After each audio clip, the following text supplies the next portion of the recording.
That's very, just wait for the to do my got it. Um, thank you, Emily.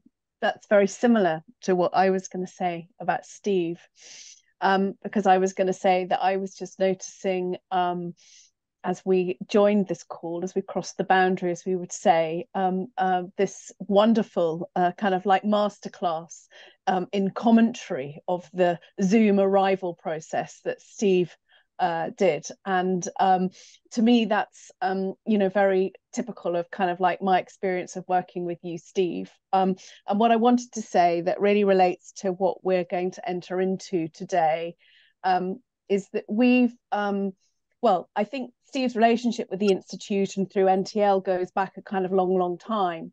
But over the last 3 years, we've been partnering with Steve, who's the director of a professional doctorate program in organizational development and change at the Bowling Green State University. And his students come and they've come for the last 2 years for 3 days in July. And it's a European tour as they finish their doctorate. And the European tour takes them to 3 different kind of locations. And our location is really about kind of, it's both introduction to the kind of Tavistock Institute and our kind of work in the kind of contemporary day.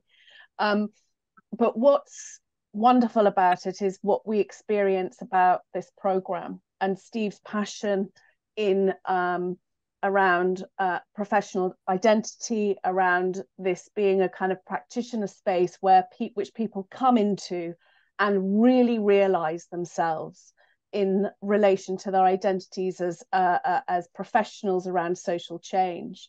And this moment when they come to the Institute is also part of that exploration. And we do a kind of wonderful kind of like action research, 3 days, exploring really what it means for them to be kind of crossing that boundary out of the doctorate into their world of practice in real life, as well as introducing them to some of our work through the lenses of the archive and some of our contemporary practices. So my resonance is that I think that links to this talk today. And what Steve's going to talk about. So I'm not going to say anything more, probably gone on for a little bit long, but I'm very pleased to be introducing you, Steve, and hopefully I've said what I loved about you, your joy and your enthusiasm, which we've slowly in our me in my British way have become a bit more used to. So yes, over to you. Thank you. Well, Juliet, I love you. I love you and Kristen and Emily and Elliot and all the other in your group. But you all have given such a gift to our students when we come over. I'm a real fan, if you will, of the Tavistock Institute. Its collection. If you're not familiar with the Welcome collection, where a lot of the history and the resources are there, it's amazing, and it's got an online portion. And I'm grateful for Emily's just gentle way of supporting and being always prepared. And Juliet, your creative way of you champion the creative spirit in the work that we do. And I think that's pretty amazing. And that relates to the notion of professional joy for me. And I'm just really honored that you all are here. I wake up in the morning and wonder who's going to show up if you ever open a store shop sometimes, and which I have done that with a small business, and you take the first $1 and you put it up on the wall, right? And or the bill, right? For me, it's $1. And it just signifies that moment. And so having you all here with me is just a real blessing, and I'm grateful. And I think that's the essence of what I think life is about. The talk today, relates a bit to my identity. And one of the things I want to share with you is, this is my family, and this is where I'm at. I'm in Ohio. I'm at Bowling Green State University on a farm. I have chickens, and I grew up on the beach down in South Carolina and Charleston in Florida, and I was born in Florida. And I moved up here to go and teach at the university, and fell in love with Jackie, got to know her family, our 3-generation farmer. There's her parents down the right. Those are the sunsets we see in our back porch when we have afternoon drinks. And There's my crazy little boy who I'm doing karate with, and we are red belts in karate together. And I'm in a class with kids. They let the parents sometimes go take the classes with the kid if they want to go along with them. And so we've been doing it for 2 years together. And there's my nieces fishing on our pond that we like to float in and play in and stuff like that. And I think at the essence, professional joy is about love in our lives, all aspects of our lives. I want to emphasize that this is more than a job. It's more than that. And I want to talk about that today, and bring all of myself into this with you all. So thank you for allowing me to bring myself in with this with you all. I'd like to read this poem to you. It's a song. And I'd like you to just sit back, and you can get the words and all the stuff, all the slides. I have links and I have everything to all the stuff, even the data and whatnot. So I'd like you to sit back and listen. And I'd like for us all to take a moment to let the world go. If you need to throw, metaphorically or figuratively, throw the things that are pulling you right now out the window, or set them down aside to pick them up after we're done. Whatever you need to do to be as present here for you as you can be, because I think that's what this talk is about, is being so present that you can have all of the things that you love in your life in the way that you want. So here, let me read this to you. You can tell your old man you'll do some largemouth fishing another time. You just got too much on your plate to bait and cast a line. You can always put a rain check in his hand until you can't. You can keep putting off forever with that girl whose heart you hold, swearing that you'll ask someday further down the road. You can always put a diamond on her hand until you can't. So let me just say one thing. So yeah, there we go. If you all can mute, that would be great. You can always put a diamond on her hand until you can't. If you got a chance, take it while you got a chance. And if you got a dream, chase it, because the dream won't chase you back. If you're gonna love somebody, hold them as long and as strong and as close as you can till you can't. There's a box of greasy parts sitting in the trunk of that 65, still waiting on you and your granddad to bring it back to life. You can always get around to fixing up that Pontiac until you can't. So take that phone call from your mama and just talk away, because you'll never know how bad you wanna till you can't someday. Don't wait on tomorrow, because tomorrow may not show. Say your sorries, your I love yous, because man, you never know. Yeah, if you got a chance, take it while you got a chance. If you got a dream, chase it, because a dream won't chase you back. If you're going to love somebody, hold them as long and as strong and as close as you can until you can't. So with wherever you are, I invite you to sing.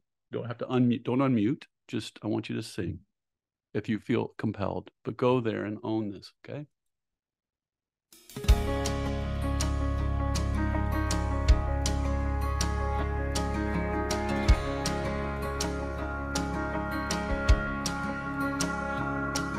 You can tell your old man you'll do some largemouth fishing in another town.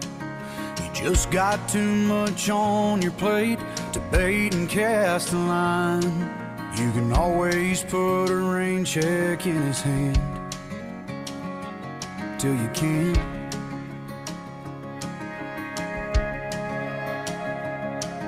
You can keep putting off forever with that girl whose heart you hold, swearing that you'll last someday further down the road.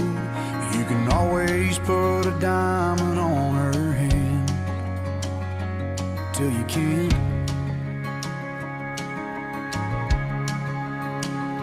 If you got a chance, take it while you got a chance. If you got a dream, chase it, 'cause a dream won't chase you back.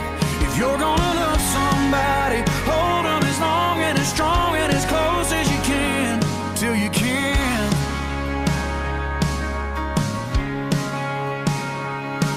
There's a box of greasy parts sitting in the trunk of that 65, still waiting on you and your granddad to bring it back to life. You can always get around to fixing up that Pontiac till you can't. If you got a chance, take it. Take it while you got a chance. If you got a dream, chase it. 'Cause a dream won't chase you back. If you're gonna love somebody, hold them as long and as strong and as close as you can, till you can't. So take that phone call from your mama and just talk away. 'Cause you'll never know how bad you wanna till you can't someday. Don't wait on tomorrow, 'cause tomorrow may not show. Say your sorries, your I love yous, 'cause man, you never know. If you got a chance, take it. Take it while you got a chance. If you got a dream, chase it. 'Cause a dream won't chase you back. If you're gonna love somebody, hold them as long and as strong and as close as you can, till you can. Yeah, if you got a chance, take it. Take it while you got a chance. If you got a dream, chase it. 'Cause a dream won't chase you back. If you're gonna love somebody, hold them as long and as strong and as close as you can, until you can. Till you can.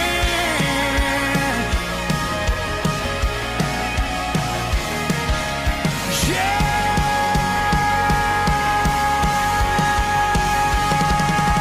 Take it.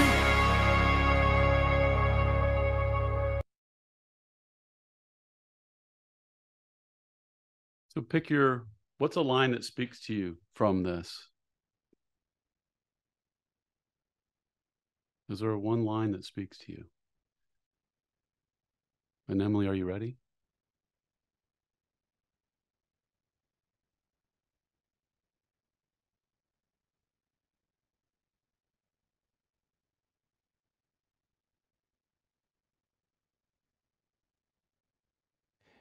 You can always put a diamond on her hand.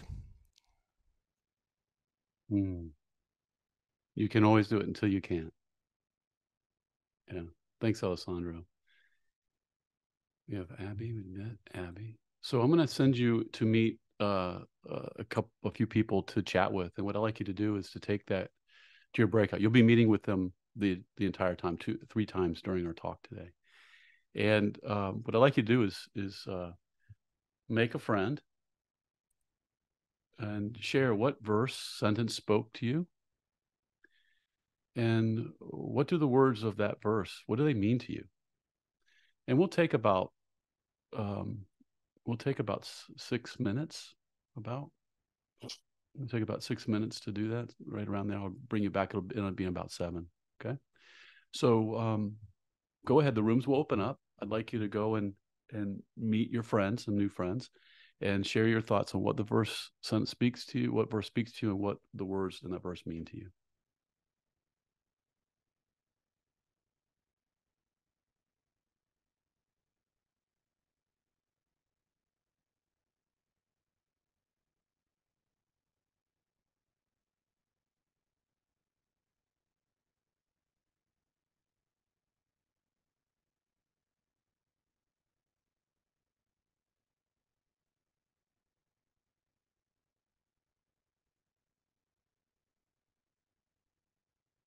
People are heading over. That's good.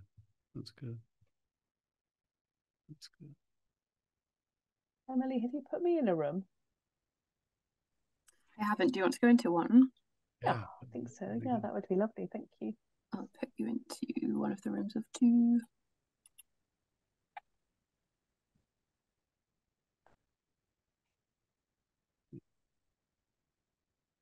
The rest of all of you can join a room. That would be great. Zintong, if you could join, and Inga and Deborah. I think Inga's driving, so it's hard to go into a room. But Marianne, if you're able to join a room. Hi, Ron. Hey. Hey. Ron, you have a room to go to say hi. Do you see that they're on your screen, Ron, by chance? I don't. I think I might have accidentally clicked my way out of it, if I'm honest. Okay. Okay. Did you not want to go to the room? It's fine if you didn't. Yeah, I'm fine with going into the room. I think I accidentally pulled myself out though, Steve. Okay. So Yeah, no if there's worries. one you can put me in, that'd be great. If not, Yeah. I'm happy to I'll Yeah, move no, hang you, out here Ron. with you. yeah, no, it's cool. It's cool. I There you want you go. to. I appreciate that. Oh, Yeah. here it is. I'm going back in. See you all. Awesome. Yeah, see you in a few minutes, Ron. Yeah. Uh, And Deborah. and Thea, if you're there, I'll just move you into a breakout room. We've just started a discussion. Thank you. They'll catch you up. It's okay. You can listen in and just catch up that way. And Deborah, if you're able to join, that's great. If not, it's okay. All right. Cool. So Emily, what's your line there? What is your line? Oh, I think it was the same one that other people were saying. Take that phone call from your mama. Yeah. Yeah. Yeah. Sometimes we get so busy, we'll take it tomorrow, Yeah. What does it mean to you? What does that mean to you about your mom and taking that call from her? Personally, about kind of giving her some attention and care. So I think, yeah, especially your parents, I can take them for granted. And as I'm getting older, I'm realizing that they need looking after. Mm-hmm.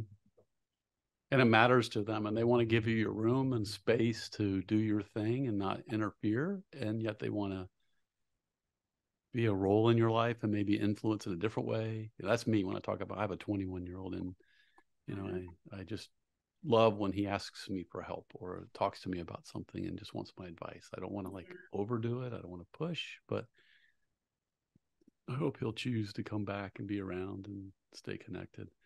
We have a grandmother, a great grandmother actually, who is down the road from us, who is in pretty good health, but in care, like in one of the elder care centers where she's got her own room, like an apartment, small thing, and then she gets taken care of. And I always think that I need to spend more time. She likes to do Scrabble, and I don't spend as much time with her as I could, and she's just down the road. And I always think, well, as I drive by, I think, well, I could drop in. Well, I'll do it tomorrow, that kind of thing. And so I think about that. I've been lately saying to myself, I want to be really present with that, really present to her. Yeah, so that's pretty important sentence. That speaks to me. I'm going to North Carolina for Thanksgiving. Our Thanksgiving is it's a big holiday, kind of like a Christmas holiday for us. And I'll be going to North Carolina, and I'll be seeing my brother and my mom and so forth. I haven't seen my mom in a long time, so it'll be it's good that my sister's going to be there, and it's the pandemic kind of pushed us apart and things, and so I'm really glad I'm taking the time to do it. So yeah. So I think I haven't been watching the time, but I would say probably in another minute we can bring them back, so you can watch that. I'm kind of looking here. If I close the rooms now, I think it will give them a 1 minute, a 60-second warning. Yeah, let's wait about 30 seconds, okay, and then give them the one minute. So.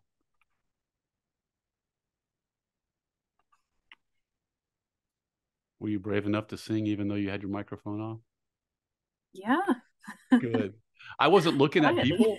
I was looking at the words and I was singing here, but I wasn't even noticing anybody on the thing. I had no idea who was singing or not, because I was just kind of watching and just kind of like reading it, because I have two screen monitors here. So I was kind of looking at the monitor watching. I saw Juliet was singing, but she was the only person I could see. Yeah. Yeah, you can go ahead and click the button to close all rooms and bring them back. Right, here we go. Oh, it's going to give them 2 minutes. I'll have to change that for next time.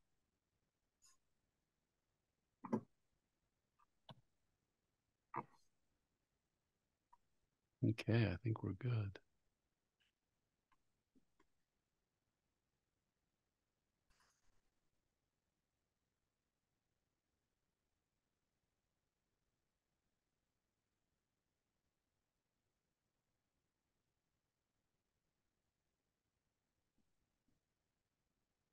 some stuff in the chat. All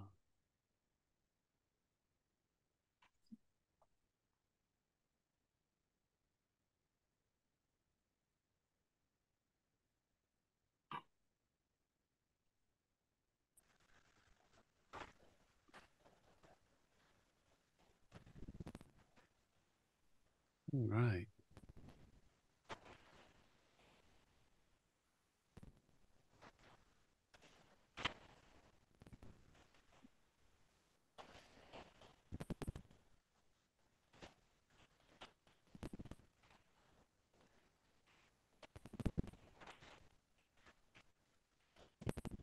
Okay.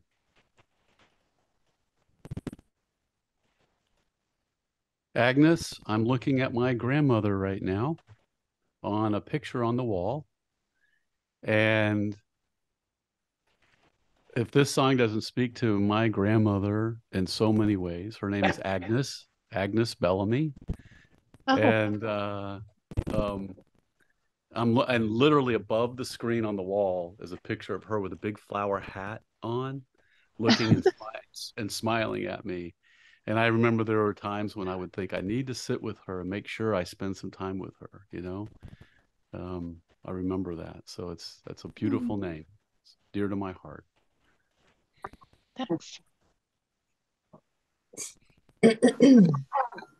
So I'd love for you all to, in the chat, make sure you mute yourself, everybody out there. Make sure you mute. So that's one of the things to make sure when we come back. And it's okay. I'll remind you. So no worries. I'll remind you. Just mute yourself when you come back. And in the chat, if you're willing, share a little snippet of what was your verse and maybe why it mattered, or what you talked about, or what was your takeaway from your conversation, something that you appreciate that someone shared. I'd love for you to put that in the chat. So go ahead and take a second to do that. And while you're doing that, would anybody like to share a verse, something that spoke to them and let us into your life a little bit? You just unmute and jump in.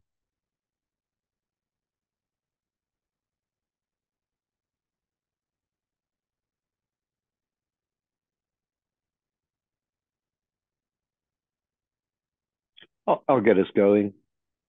I'll share. Thanks, Russ. Well, the verse that I liked was the one about you got to chase the dream. It's not going to chase you back, which I thought was really lovely. That's to sort of seize the moment. And then I was lucky to be in a group with Bernie, who is absolutely doing that, having, teenage kids, grown up, left, graduated. And she's just really doing that and said, and then I quit my job as well. And I'm going to start a new career as an artist. I just thought that's really living that. I thought she was so inspiring and so grateful to her for sharing that. Awesome. Thanks, Russ. Well, in fact, I was not able to join the breakout room, but I want to share something about what was just said. The phrase that hit me was also the dream won't chase you back. And in fact, this morning, I am also a ceramic artist and coach too. I visited an atelier of a friend, and she was like inspiring me to hire also an atelier outside of my home. So yeah, when I heard this song, I was really quite emotional because I think that's the thing I should do, is act upon my dream and not wait. It won't chase me. Yeah. Yeah. Steve, the thing it reminded me of, I'm an executive coach, and so I find myself speaking with various leaders, and the line that everybody's grabbed onto is the one that grabbed me as well, particularly, because the dream won't chase you back. And just the reference, the number of times I've had the reference around what we trade as you move up and through organizations, as you move into senior and higher levels of accountability, whether you're trading things consciously or unconsciously. And this song lists out, it's almost a textbook list of the things that people trade in order to stay on a path. And it's a sad moment where I come across a client who maybe wasn't choosing to be conscious of those trades. And they're already at the point where until you can't. And so they've got something in this hand, but the thing they traded was significant, and they didn't take the time to realize it. Yeah. I Thank would you, like Ron. to piggyback on what Ron just said, because in my group, we talked about opportunities. And if I were to put that with what you've said, Ron, it means you might be missing opportunities by not taking trade, those trades, those trade-offs might be missed opportunities. And that's something that we need to consider as well.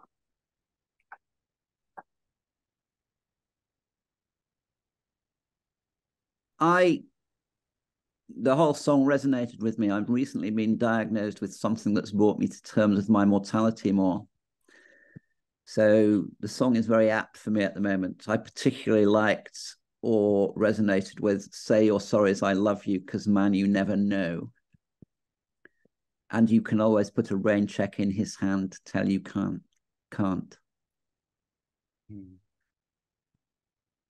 Andrew, if I may give you a big hug right now.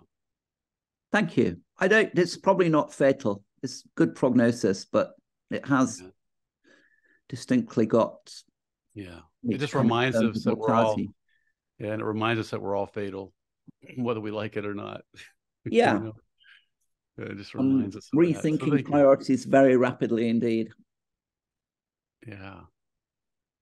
Yeah. So the pandemic also was a big awakening for a lot of us in many ways. And some of the data suggests that, 7 out of 10 people are rethinking their role of work in their lives. What does work mean? And they call it, a lot of different words they called it. I like to think of what I'm reading here as the great reimagining. Okay, I think a lot of people are really reimagining what's possible.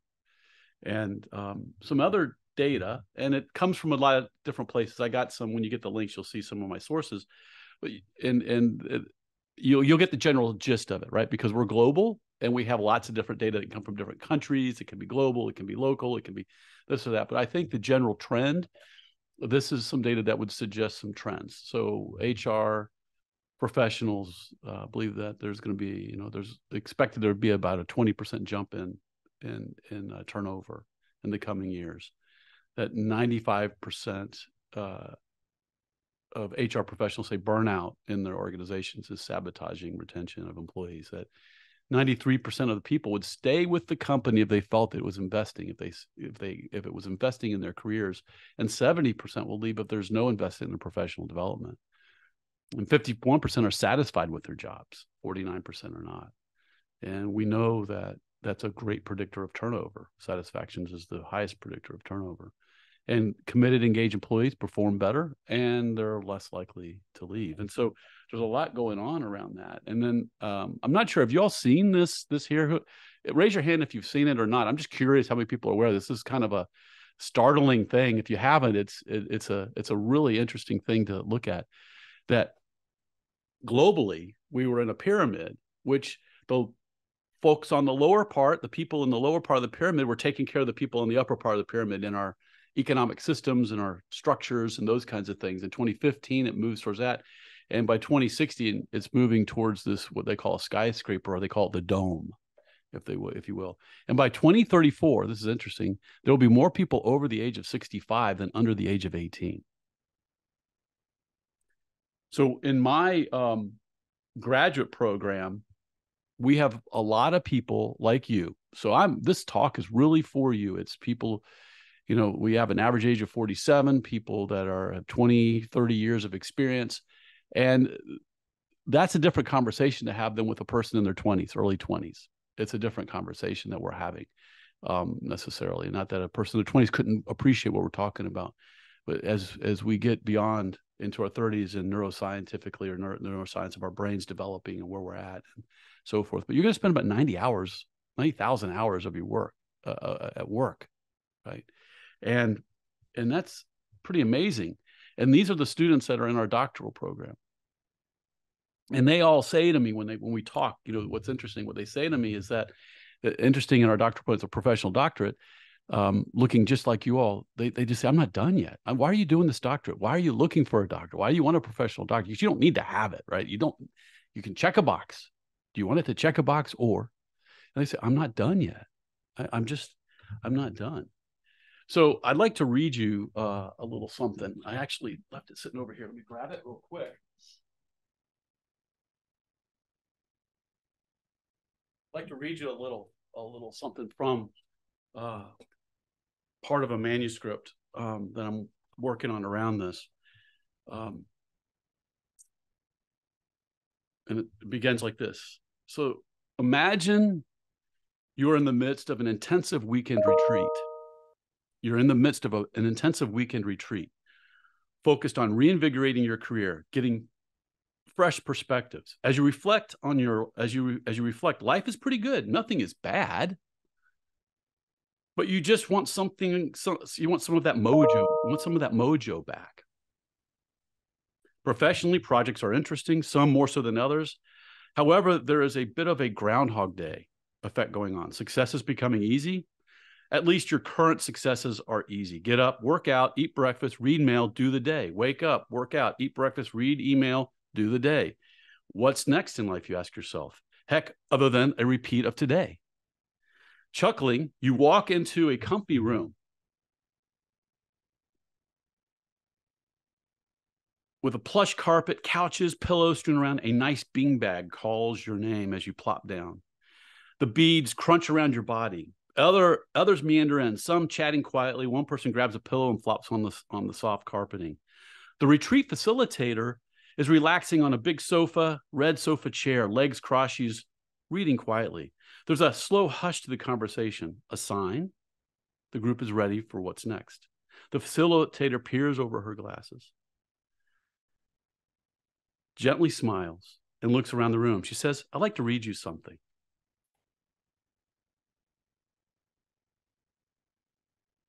Notice, this evening, the sturdy Levi's I wore every day for a year, and which seemed to the end in perfect condition, suddenly tore. How or why, I don't know, but there it was, a big rip at the crotch. A month ago, my friend Nick walked off a racquetball court, showered, got into his street clothes, and halfway home collapsed and died. Take heed, you who read this, and drop to your knees now and again, like the poet Christopher Smart, and kiss the earth and be joyful, and make much of your time, and be kindly to everyone, and even to those who do not deserve it. For although you may not believe it, it will happen. You too will one day be gone. I, whose Levi's ripped at the crotch, for no reason assure you that such is the case. Pass it on. Sitting up, the guy who flopped on the floor places the pillow in his lap and he sighs, to which the facilitator asks, share a bit more. He nods. I'm pretty darn happy in life. Actually, things are going well. I don't know. Maybe I'm just telling myself a story. Something is missing. Some days I'm sick and tired of myself. That's why I'm here. I don't know. I'll tell you what I don't want. I don't want my dream to die with me. I keep asking myself, why am I not taking that risk? Do I need to feel my dream to move on it? Or do I need to move on it to feel it? I've worked too hard. I've learned so much. I'm not done. No more excuses. I have more to offer the world on a bigger scale. You know, that is what I want. She smiles. You do have a lot to offer. Here's what I'd like you to do. Don't compare yourself to others. You have as much a right to success, amazing success, as anybody else. Take the next few minutes to see the best version of you. Reflect on your life and your death. Imagine that you have lived an amazing life, a wonderful life full of joy. She points to a door across the room. When you are ready to embrace that amazing life, your whole life, get up, fully present with your death. Walk through that door. The next step on your journey this weekend has begun. So what I'd like to talk with you about is this notion that you've lived an amazing life. And when you reflect back, I invite you to really think about the whole totality of your life. And what I'd like to talk with you about is, I call this the hierarchy of professional joy. Because I think at the top is this notion of experiencing professional joy. What does it mean? We're going to talk about that.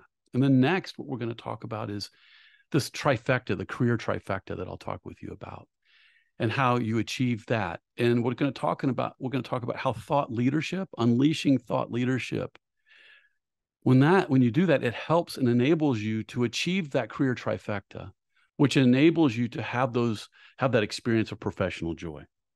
And so I'd like to begin with the notion of what is the experience of professional joy. And what I'd offer to you, and I'm doing research on it right now. So some of the stuff is from other research, and I've got citations, and I've got the article that you'll have access to. I have an article that's coming out this winter that summarizes a lot of this. It's a beginning. And so I'm on a journey of exploration and learning. And so you'll get citations and things like that. So you'll have all of that, and you'll have these slides. And so what I have looked and seen in the literature, when you look at emotions and when you look at what is joy and what it might be, I'm trying to figure out how is it different from happiness? How is it different from satisfaction? What does it really mean? And the research, the scientists and those that have been talking about joy, because I'm talking about joy in a professional joy, which is taking it a little bit further. When they talk generally about joy, they say it's the last and most and least understood and studied concept of these different types of emotions that's going on. And I think of it as ecstatic ecstasy and delight. When you mix the two of those together, ecstatic delight, that's where you have joy. And that interconnection of those two, add in the notion of profession. And what does that mean? Professional joy. Moments of ecstatic delight experienced when applying one's talents towards meaningful work through a rewarding blend of job roles and responsibilities. Nice and technical. I got another one I'm going to share with you in a second, a little bit more fun than that one. But there's pieces in there for me around our talents, meaningful work, rewarding blend of job responsibilities. I will offer to you, everybody that's here today, you are a giver, you are a healer, you are a helper, you are drawn to seeing people succeed, and you do it at your own expense.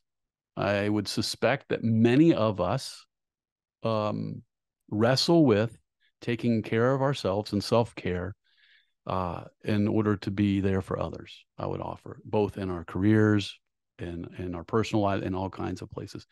It's a noble journey. A person once said that babies are born and they have a choice. And the choice is, and at that moment when they're a baby, they have a choice to be of service to humanity, to all of humanity, the earth, to be of service to others. And the babies that choose that are yes babies. I would offer that you all are yes babies. I would offer that you all are here because you're yes babies. And so this moment of joy you can think of it as a peak experience. So it's not like, oh, it's like all day, every day I have joy, because I sometimes will lose my joy before I get out of the parking lot. Some days I'll be like, so it's like, it's a relationship. It's an experience. It's a moment. But some would argue that it's a disposition. There are some people more inclined to be joyful than others. That makes sense. And there are some people that have worked at getting into a general state of being, because I would say that it's not easy for me. I'm pretty hypercritical of myself. So I get out of my joy and I lose it. And so I have spent a lifetime of doing my work, which many of you help others do, and you do yourself, working to build the habits and the practices and the things and create a life and a structure that helps me to stay in that place of a general state where I can be open to experiencing moments of joy. I would offer this. It's all the above. I would offer this. It's a choice. I would offer that it's not like a flipping of a switch choice. It's a journey choice. I want to be on the journey to professional joy. I want to be on the journey to having more of that in my life. It's a lifestyle choice, which means we have to be gentle, graceful with ourselves. We have to be willing to forgive ourselves, and we have to be willing to allow ourselves to stay on the journey. And so I think professional joy moments happen when you are doing what you love, where you desire. And I'm going to change this here, with the people you love. While all the while earning a living you find rewarding. How do we do that?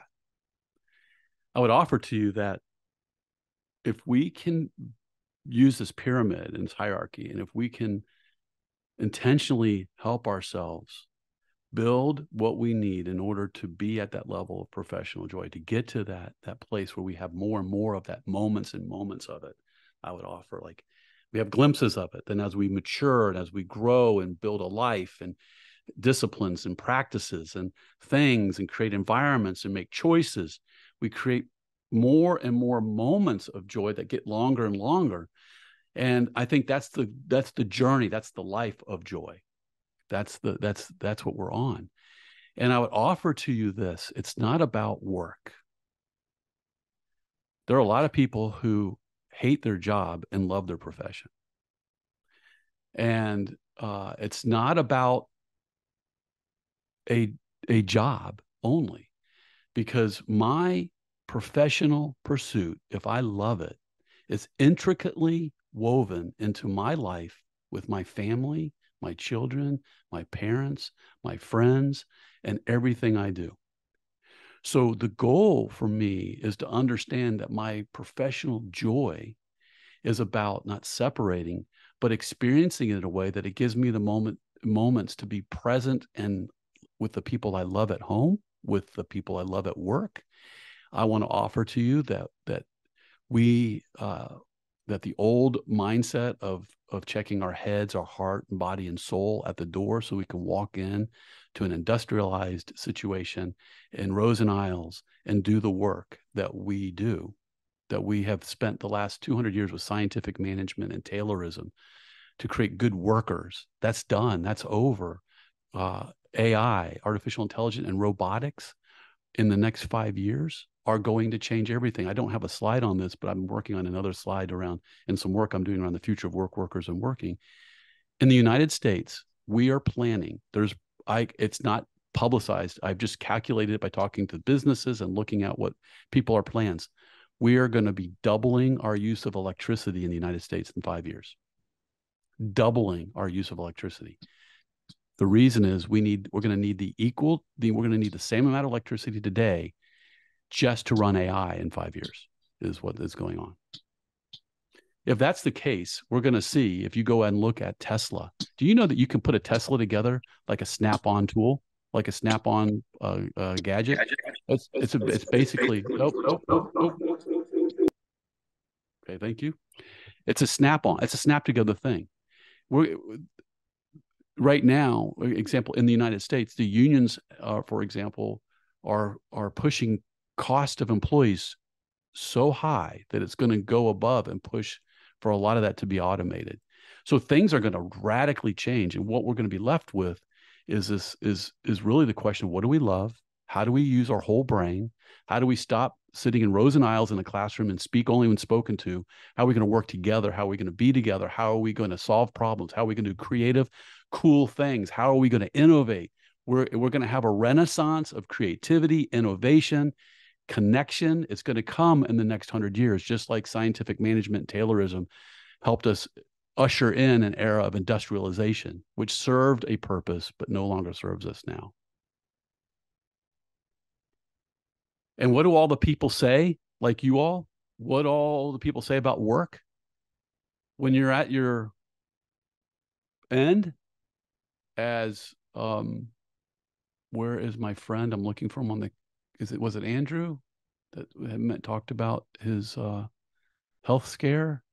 Well, anyway, I don't think people say, I wish I had one more day at the office at the end of their lives. I wish I had one more day at the office. I want to have one more day with the people I love. And if it's the people that are at the office or people at home, having a balance, having the ability to have balance is the key. So professional joy is not about working a lot. It's about doing the things you love, expressing yourself, following your profession in a way that all of your life is healthy and full of joy and full of love. So we're going to go back out, check in. I got some more to share with you after we get back about the specifics around these competencies and so forth. But I would like you to take a minute to go meet with your friends. We'll take another 6 minutes. Same friends. And what does that amazing life look like for you? What are you doing? What are you feeling in your amazing life? What are you accomplishing in that life? What are people saying about that amazing life that you're living? And what are you saying about your life? So just I'd like you to take a few minutes to go meet your friends again, share with them your thoughts on that. So we'll take about 6, 7 minutes to do that, and we'll come back.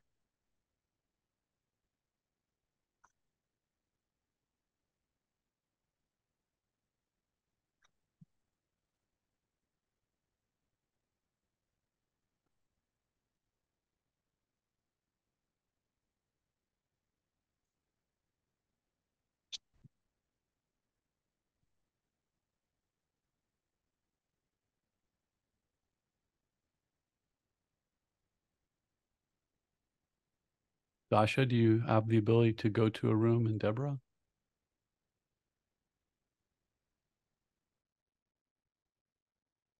Ingi.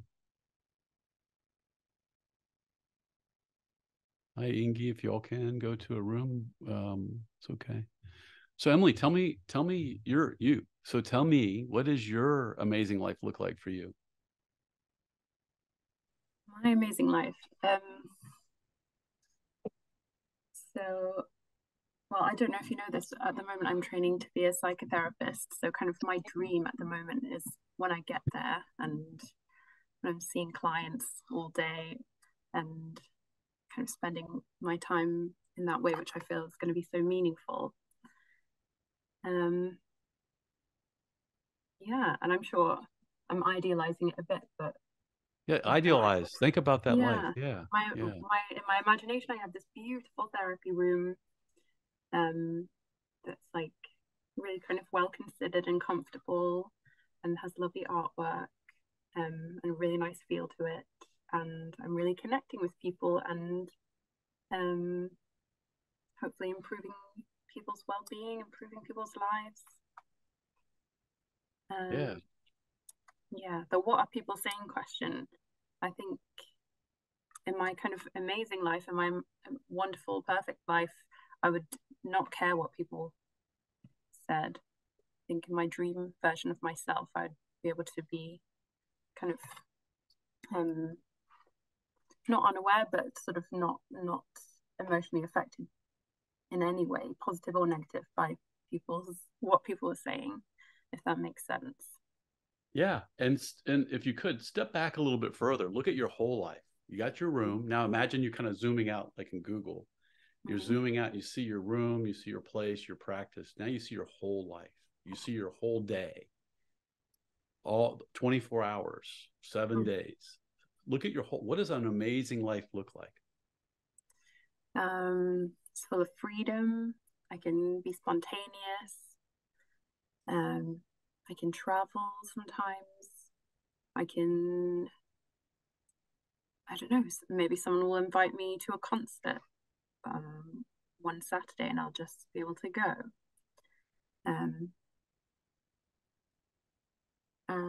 But I've got kind of meaningful and flexible connections with people that I care about. Right on, meaningful connections of people you care about, people that you love. Yeah, people that I love. Yeah, that's important. And it's all interconnected, right? So it is separate, but it's connected, right? So it's not that every work home is in your office, but there is this interconnected ribbon of connection, care, meaningfulness, quality connection with people you love, those kinds of things.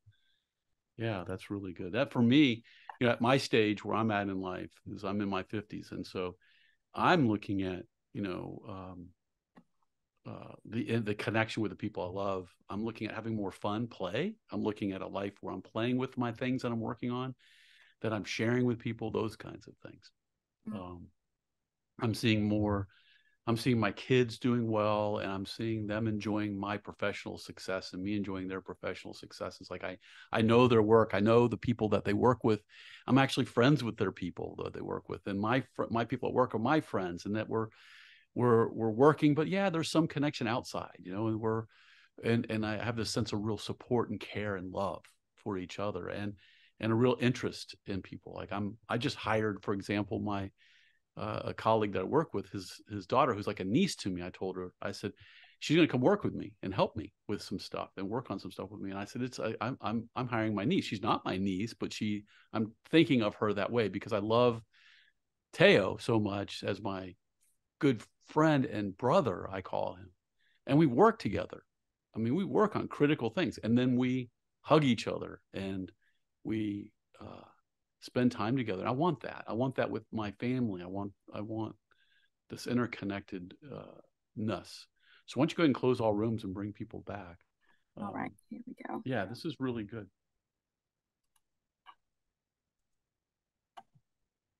Hi, Laura.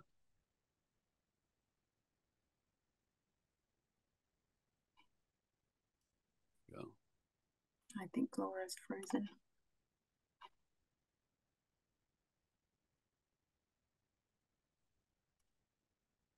Yeah, I liked how you brought your son in at the beginning of the meeting, Steve.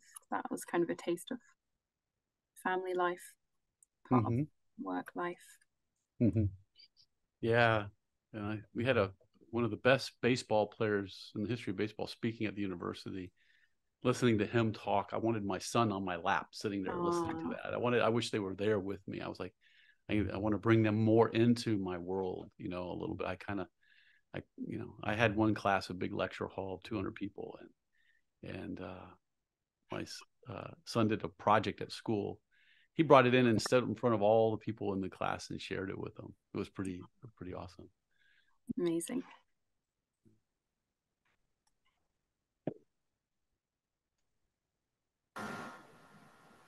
So welcome. So you're going to want to mute yourself. And thank you. That's great. Thank you. Welcome, everybody. So would anybody like to share? And in the chat, if you could, share a couple thoughts on what that amazing life is, and maybe your reactions and what you're reflecting on in the chat, if you'd be willing. And Emily, if you could look at that, I might ask you to just share a bit of what you're seeing. I might ask anybody here, is anybody here willing to maybe summarize some things that they're seeing in the chat as they look at it? Would anybody be willing to do that for me? Just raise your hand. Anybody? Now, you don't do it right now. I'm just saying I might ask you if anybody's willing. Just wave your hand and say you are. But anybody want to unmute and share? Hi, Bernie. Yeah, Bernie. Thanks, Steve. I just wanted to share the slide that you put up. I didn't notice it initially, the one before this, but I did second look, and you had moments. And that was a really key word for me. Moments happen when. I think I'm right in saying that. Yeah. And I thought that was really powerful because perhaps, and it resonates a bit with the peaks, I suppose, but that it's transient and emotion. And actually, in a way, you kind of described the full package, doing what you love, where you want to do it with the people you love while earning a living. That's like the golden collection in a way.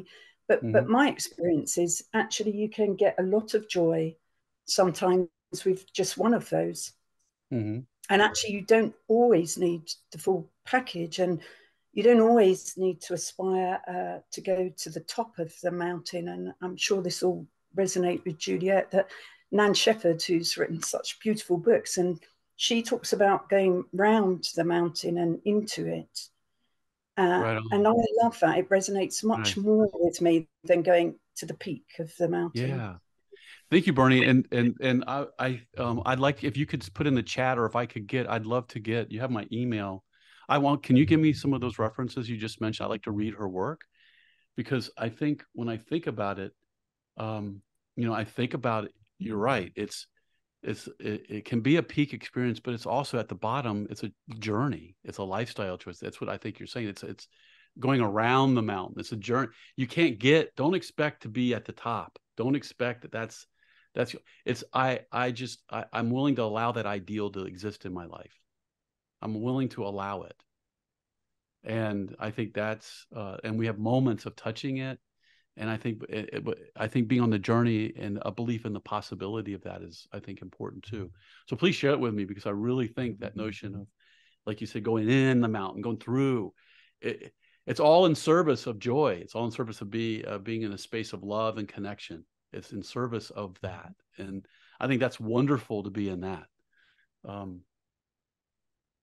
Wonderful. So, on level 2, the career trifecta. This is getting at how we manage our different professional identities, and how we can have the flexibility to work within our various professional identities in a way that complements our going around the mountain, if you will. And how we go around the mountain. How can we have more ability to go around the mountain and be present to the mountain? How can we create conditions where we have the time and the space to go into the mountain and have moments to pause and reflect on that experience? How can we create that? And part of it is, what I would offer is this notion of managing our identities intentionally. And what I have seen in particularly working with many of this audience here and this group here that we're in, this community we're in today, is this notion of the scholar professional thinking. And it's going in the direction of this thought leadership piece. I'm going to be making a case that thought leadership is really a way of enabling you to move in the place of professional joy more so. And I'll talk a bit more about that. And Bernie, if you can remind me, I have another work I've done around passion, and I talk about a passionate life versus a good life, and they're both worthwhile. Okay, you don't have to live a passionate life. You can live a good life, and I want to talk about that. I'm talking with all people who are aspiring to a little bit more than a good life, and with that comes certain qualities, characteristics, challenges, requirements, if you will. And so, Bernie, I really welcome your thoughts and sharing with me that, even offline. And anybody, I know a lot of people have thoughts on this. I'm learning, so please share with me so I can continue to learn. So I want to continue to have a much better understanding of this, so I can be of better service to all of you and others. But think about this idea of professional identity. I think there's basically 5 identities that I would offer that you are sort of balancing or choosing between in different ways. There's the part of you that's the consultant, the facilitator, the counselor, the coach. There's the part of you in that role. There's parts of people that are in management roles, managing and overseeing and supervising people.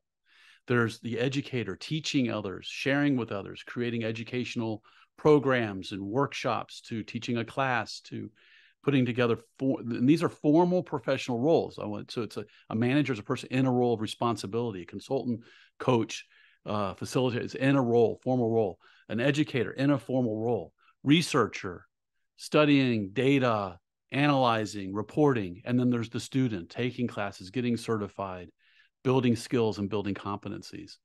We are choosing between those 5. If you were to think of it as a pie in terms of time, there's some choices we make about how much time we spend on these things. And in some ways, what I offer is that I think that the real idea is, can you build your portfolio, your professional archetype portfolio, if you will? Can you build your portfolio in a way that ultimately serves you in being and experiencing and being on that mountain of professional joy, being on that mountain of living your passion, being on that mountain where it's all your personal, all your identities are able to be together. In addition to these professional identities, the outside identities, father, husband, mother, wife, daughter, friend, partner, caretaker, community member, all How can we create conditions so that we can have more flexibility to do the things professionally? So I'm looking at the professional archetypes and suggesting to you that if you can dance amongst these in ways that work for you, build your portfolio so that you're not stuck in one, but you have the ability to dance across multiple ones and actually carve it out and move it and shift it. So Barney just did it. Barney, you just made a big shift. So you're my friend today in this session. So you're my big shift, my big friend, right? But you made a big shift, and so did and so did others in here talking about. Andrew talked about people making big choices. I think Ron, you talked about some of that. So people are making choices that impact this portfolio. And what I would offer is, how do you have the flexibility to do what you want, where you want, with whom you want in this portfolio? How can you create conditions so you have more flexibility to do it so you're not, quote, stuck, but you can do more, dance more? So that's thought leadership. And that's where I think thought leadership is, I would offer to you. What I mean by that is subject matter experts are one thing. Thought leaders are something different. So subject matter experts are adept at learning from others and translating that knowledge into application and solutions. Thought leaders take their work one step further by scaling new models, tools, instruments, and other concepts that have valued impact. So it's one step above. Intellectual property is at the core of this. It's building your intellectual knowledge contribution. Refers to the creations of the mind, inventions, literary, artistic works, symbols, names, images used in commerce that you're offering to the world. So I would say that you, each and every one of you, when you write something down and create a document that you share with others, like my article that you have access to, or these slides, or this session, the minute I create all of this, the reason I do this is because I have a fundamental belief in humanity. I believe that what I'm sharing can make a difference. I believe in you. All of you that are here, I believe in you. I believe that the world is worth me sharing. And here's the thing, the written word can change the world. In fact, it's the only thing that ever has. So at the core of what you offer the world and what you know, shifting from you as a subject matter expert into the realm of thought leadership, at the core of it is the written word. It's creating and taking conceptual ideas. I call it passive difference making. Have you all heard of passive income? Making money while you sleep? Well, passive difference making is making a difference in people's lives while you sleep. And that happens through the written word. This video gets shared. I'm asleep at home. A month from now, someone watches the video. While I'm asleep, they're watching the video. Their life is better while I'm asleep, hopefully. I read an article. I write a book. I share a workshop. It gets passed on. Somebody reads it and passes it on. The shares and likes in like LinkedIn or Facebook, sharing and liking. When someone shares what you have shared with them, it makes a difference. So thought leadership is different than subject matter expertise. And what does LinkedIn say about thought leaders? It says that decision makers on hiring and engaging with thought leaders or people that they engage with, when they think about who they engage with, who they hire, the decision makers, 42% showed interest in the organization by inviting them to bid on a project, even if the organization was not initially among their options, because of that organization's thought leadership. 53 made the decision to increase their business dealings with the organization. 48% directed their business to the organization responsible for producing the thought leadership.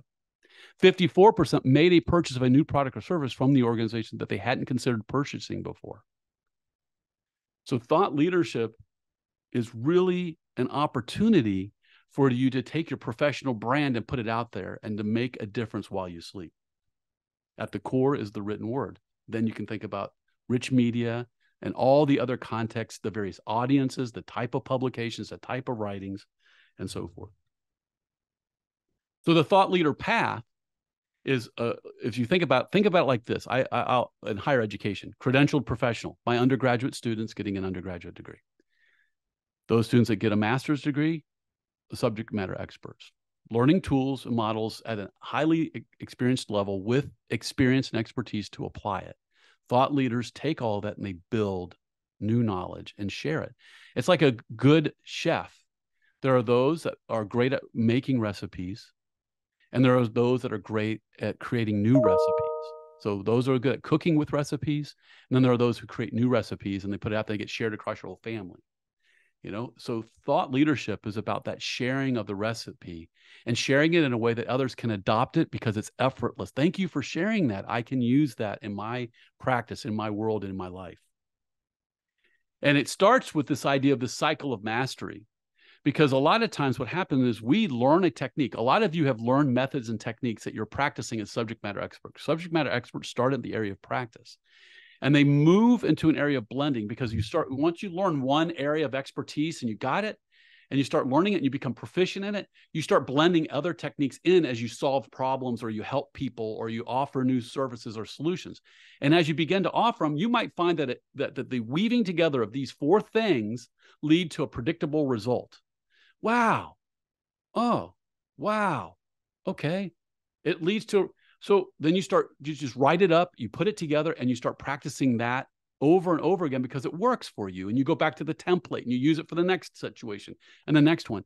And before long, that particular approach and technique that you have patterned and you can repeat with some adaptation becomes an innovative new solution. And that's when you write it up and you share it with others. That's when you begin to enter the realm of thought leadership. So I'm going to come back to this, because I want to get into this here. I'm going to come back to that. I'm watching the time. We're doing pretty good, but I wanted to make sure I touched on this. So in thought leadership, there is what I would call your checklist, if you will. Your 7 things that are keys or your checklist for thought leadership. And creating the idea is first. And how do you create and ideate? Like on the wall behind me, I started in the last 3 months when I've really looked at this, taking little models that I write on the wall. I draw them up real quick. I write up a quick 1 or 2 pager on it, and I put it then. And so creating and writing and testing, I share it with my students in the class or my clients or people that I work with. So I begin sharing it and then testing it a little bit. Does it work? How are people reacting to it? And as I begin to test it and see what people react to, I also begin to educate on it. And sometimes I teach on it in order to test it. Sometimes I test it to teach on it. But there's this flow of creating an idea. I want to scale it. I want to share it. I believe in offering it. I begin to educate. And in the education, I watch how people act. You know, it's that effortless quote, where when people get it, how effortless is it? How accessible is it? Do they understand it? How do I make it understand? People begin to apply it. I begin to look at theory and practice. I begin to evaluate its impact. I begin to maybe even publish data on it. And so I move into the publishing. I move into the writing. I create the books. Sometimes we teach to publish a book. Sometimes we write the book in order to teach it. So you got this publish and educate and apply kind of flowing. So don't think of this as absolutely linear. Think of it generally as a flow that can move back and forth like water. And so you move into publishing and you're producing the written word at the core, and you got workshops and you got other kinds of things, and it moves you into a place of a network. What happens is people start saying, Amadeo, what you've created, we love it. We're going to have a study group around your concept, and we're going to meet and talk about what you... Thank you so much for taking the time to believe in the world enough to share what you know so that we could benefit from what you have learned. Thank you for putting evidence behind it and testing it out and making it robust and not selling me in snake oil, like that fancy, fun book that comes out, the hot new thing that has no evidence behind it, but it's a good opinion. And thank you for taking the time to offer something that can help us. And we want to build a community around what you're talking about. So I begin to meet with people. We begin to share our work and create a learning community at work or at my place or my community or my nonprofit or my church or whatever it might be. And in that, innovation happens. In that, you begin to learn and you think, well, what's the next thing? Because by the time people are learning from one thing, you're moving on to the next idea, and you keep sharing it. And if you produce something, I want to tell you this, if you produce something and write it up and you feel that it's horrible, oh my God, if you feel you are in the right place. Because if you don't feel like it's crap, you're not in the right place. You will never feel like your work is good enough at times. You got to get comfortable in that messy place. As Miko Kachu says, ship crap. He would basically say, you got to produce something, get it out there, and enjoy the messiness. Don't be perfect. Enjoy the messiness of putting your knowledge out there and having people play with it. and use this process to help you. Use this checklist. Good buddy of mine lives down the road, Leadership Circle. Look him up, Bob Anderson. He built this framework. He had a passion. Anderson is a huge grain company in our country. We have it's huge. He's one of the sons. He left the family business, started wanting to work in leadership. He built his own model. He kind of tooled with it. I remember him talking about it. He created the little framework there. He started writing it up. He started testing it. He's got data behind it. He started putting out there. There's now a full practice. It's like a $25-35 million practice now that's out there in the world. He's got people practicing it. He's got communities around the Leadership Circle. You can go look on the site and see. You can see that checklist just coming to life. One of our doctoral students, he's just starting. He's in local community. He wants to build citizen trust in municipalities, and he really cares about that. And so he wrote his dissertation around that, and he put it out, an article on it. He started putting it out there. He got a letter from one of our senators saying, thank you for what you're doing. The senator is influenced by his work. All of a sudden, while he sleeps, he's affecting government. He's causing people to make a difference. So you might be asking, where do I start? Viktor Frankl, I love the book. Many of you know of Viktor Frankl's work. I think this quote captures this.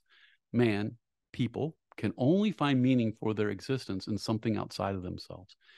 In passion, the root meaning of passion is to suffer.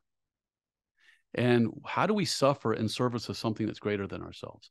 How do we embrace the suffering like a good workout, like a good writing session, like you just like, oh, that was just tough. And I loved every minute of it. Oh, that was a messy meeting we were in, but man, did we create some cool ideas. If we can embrace the tough and understand that there is something we can get from suffering in service of what we're trying to serve. I'm not talking about horrible suffering that happens that people have to figure out a way to heal from and find generative ways to get through. I'm talking about the suffering in service of something greater, because what he found in his research was that the people in the war camps in Germany, those that died versus those that lived, he could not find a difference between them in terms of health, their health status. What he found was that people that were completely healthy were dying, and people that were not healthy and harmed and hurt were living. And the one thing that he found, because he was a medical doctor trying to keep people alive, the one thing that he found was that people that gave away their cigarettes, which was a currency, the minute they gave their cigarettes away was a sign that they were going to die, because they had given up on something that they had to live for. I'm not done yet. I'd like you to take a watch of this.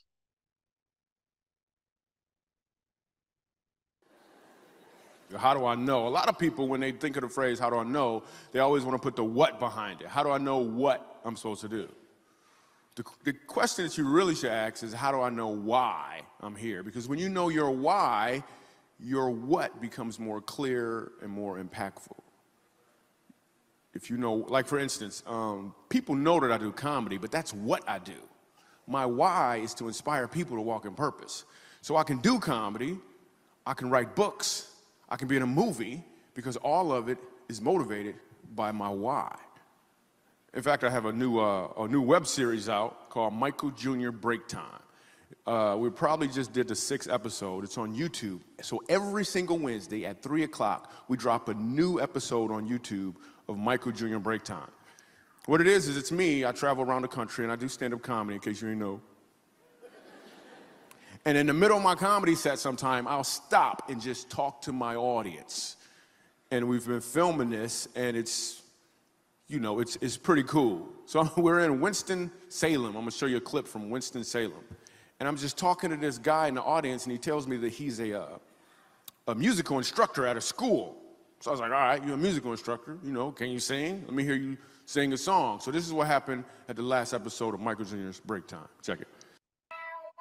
So you're a musical director? Cool. Yes, sir. All right, so let me get a couple bars of like Amazing Grace. Can you do the first part of that? Go ahead. Amazing grace, how sweet the sound that saved a wretch like me. Wow. That bro could sing. You know what I'm saying? All right. Now, what you give me the version is if your uncle just got out of jail, you got shot in the back when you was a kid. I'm just saying, let me see the hood version real quick, if you know which version I'm talking about. Just see if that exists. Let me see what you got. Amazing grace, how sweet the sound that saved a wretch like me.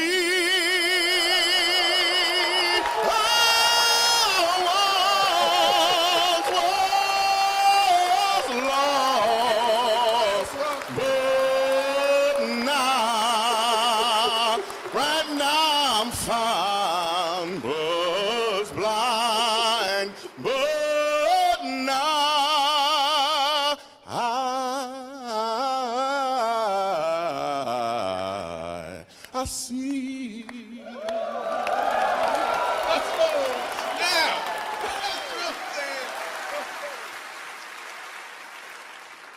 Okay, here's what I want you to catch. The first time I asked him to sing, he knew what he was doing. The second time, he knew why he was doing it. When you know your why, your what becomes more impactful because you're walking towards or in your purpose. And so I love that. You can find it on YouTube. It's like I can watch it more than once. And think about this. Make your purpose your calling card in the world. Let me flip it. Make your calling card your purpose. Think about it. Anybody here have a pickup truck? Okay, I have one. You know what happens because I have a pickup truck? My friends call me to help them move all the time. If I had a sports car, they wouldn't be calling me to ask me to come help them move their couch and shove it into my sports car to drive down the road. So here's what I'm saying. If you have clarity around your purpose and your calling card, your professional identity and your thought leadership identity, the brand, what you're writing about and what you're putting about out there in the world is consistent with what you care about in your purpose. If it's consistent, you're going to sing that song and you're going to put it out there in a way that has your whole heart in it. Your family's going to love you better. Your friends, your partners, your community members, everybody, they're going to love you, not because they didn't always love you. They're just going to love being with you. They're going to love who they are when they're with you. They're going to love being around you because you are now putting yourself out there authentically in the words that you write, in how you share what you know as a thought leader, in the words you put out in the world. And when you put it out there, it begins to get typecast around your passion. So people are going to ask you, they're going to hire you in the managing, the consulting, the educating, the research. They're going to hire you. They're going to ask you to come and do things related to the thing that you're typecast yourself into, which is directly related to your calling, your purpose. So as you become a thought leader, how do you get started? Get clear about the thing that you want to work in.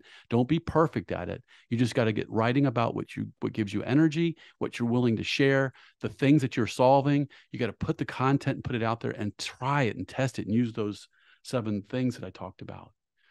Quasi, a reluctant king. That was me as a baby right there. And I'm with Corey, my host in Uganda. And Quasi, I call him the reluctant king. I was very curious about how chiefs and kings and those around Africa, I was curious about it because I was going over to give a talk. And I wanted to meet some and talk with them. And he was the first oldest son. He was also really good at fixing things.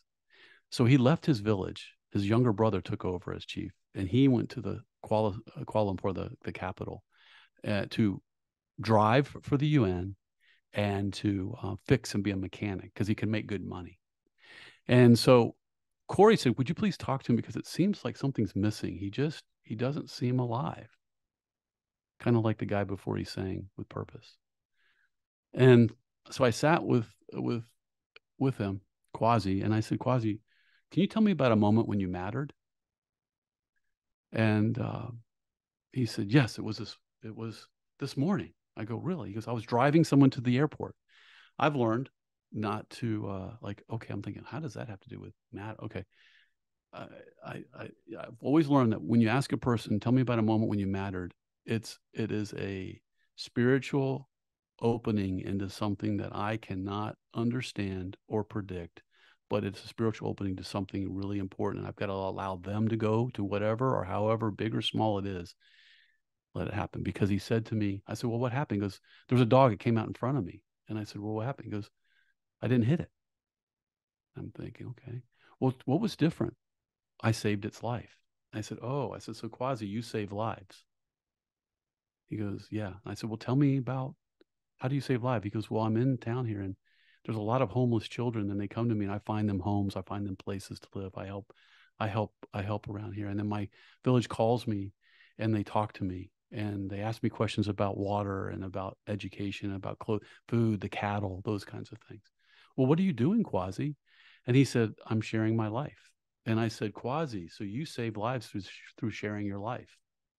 And he just, this big kingly man got really small in front of me. He looks down and he said, yes. And I said, well, say that. He goes, I can't. I said, well, try it. These are not my, he goes, no, I said that. So he says really low, he says, I save lives through sharing my life. And I said, say it a little bit louder. Takes a breath. He goes, I save lives through sharing my life. And he begins to cry. And I'm crying. And Corey's crying. And we sat there. And after a few minutes, he paused and we calmed down. And he said, you know, I teach my children to not deny who they are. I teach my children to not deny who they are. I know what I need to do now. That's his mission. And I would offer to you that you all have a mission as you delve into and know and do your work around that notion of that difference in the world and that talent you bring, that gift that you bring, the action and the difference. He shares his life. That's his talent. In sharing his life, he saves lives. That's the difference. That's his mission. I'd offer to you that you could also think about my user story, those of you that like Agile, and think about, you know, the person that you're serving as a Uber passenger. I want or need to see available drivers in my area so that I can choose the closest one to me. You can think about writing it up that way. You can think about like the people you serve. What would they be saying? You can think about yourself in terms of what's your mission statement and what's the story of the people that you serve. Writing it down is a thing I'll leave you with today. Quantum physics shares with us that the present is a flash of light. And the future is flying through the present. So every word out of my mouth is already in the past. You just moved, you shifted. It's in the past. The future flies through the present in a flash of light. So what is in the present right now? If I take and imagine that amazing life in the future, and if I imagine that and I write it down,